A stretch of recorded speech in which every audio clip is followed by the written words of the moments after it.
Pacific സമുദ്രത്തിൽ രൂപം കൊള്ളുന്ന എല്ലിനോ പ്രതിഭാസം ഇനിയുള്ള മാസങ്ങളിൽ കൂടുതൽ ശക്തമാകുമെന്നും ഇതോടെ ആഗോളതലത്തിൽ അതിതീവ്രമായ കാലാവസ്ഥ ഉണ്ടാകുമെന്നുമാണ് മുന്നറിയിപ്പ്.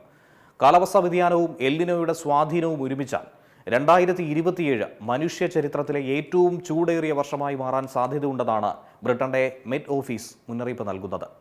ഇന്ത്യയിലെ മൺസൂൺ മഴക്കുറവ് മുതൽ യൂറോപ്പിലെ അപ്രതീക്ഷിത കൊടുങ്കാറ്റുകൾ വരെ ഈ കാലാവസ്ഥയുടെ മാറുന്ന സ്വഭാവം ലോകത്തിന് വലിയ മുന്നറിയിപ്പ് നൽകുന്നുണ്ട്.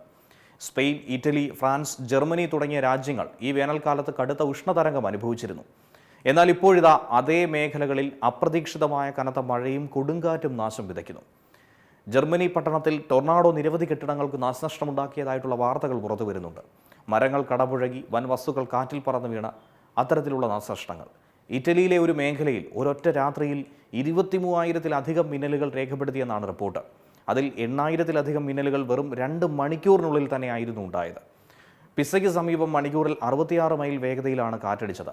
മാസ കരാറ, ലൂക്ക, ഗ്രോസെറ്റോ എന്നീ മേഖലകളിൽ 12 മണിക്കൂറിനുള്ളിൽ 70 മില്ലിമീറ്റർ മഴ വരെയാണ് പെയ്തിറങ്ങിയത്. പസഫിക് സമുദ്രത്തിന് മുകളിലൂടെ ഒരു സാധാരണ കാറ്റ് വീശുന്ന വാണിജ്യ കാറ്റുകൾ അത് ദുർബലമായി മാറുന്നതാണ് എല്ലിനോ പ്രതിഭാസത്തിന് ഇപ്പോൾ കാരണമായത്. ഇതോടെ സമുദ്രത്തിലെ ചൂട് അന്തരീക്ഷത്തിലേക്ക് കൂടുതൽ പുറന്തള്ളപ്പെടുന്നു. ആഗോള താപനില ക്രമാതീതമായി തന്നെ ഉയരുന്നു.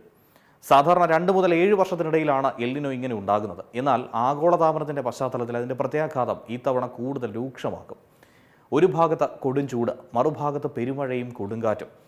ഇങ്ങനെ പ്രകൃതിയുടെ താളം തെറ്റുമ്പോൾ ലോകം നേരിടേണ്ടി വരുന്നത് എത്രത്തോളം വലിയ പ്രതിസന്ധി ആയിരിക്കുമെന്നുള്ളതാണ് ഇനി കാത്തിരുന്ന് കാണേണ്ടത്. ഏറ്റവും പുതിയ വാർത്തകളും വിശേഷങ്ങളും വിരൽത്തുമ്പിലറിയാൻ സീ മലയാളം ന്യൂസ് എല്ലാ ഡിജിറ്റൽ പ്ലാറ്റ്ഫോമുകളിലും ലഭ്യം.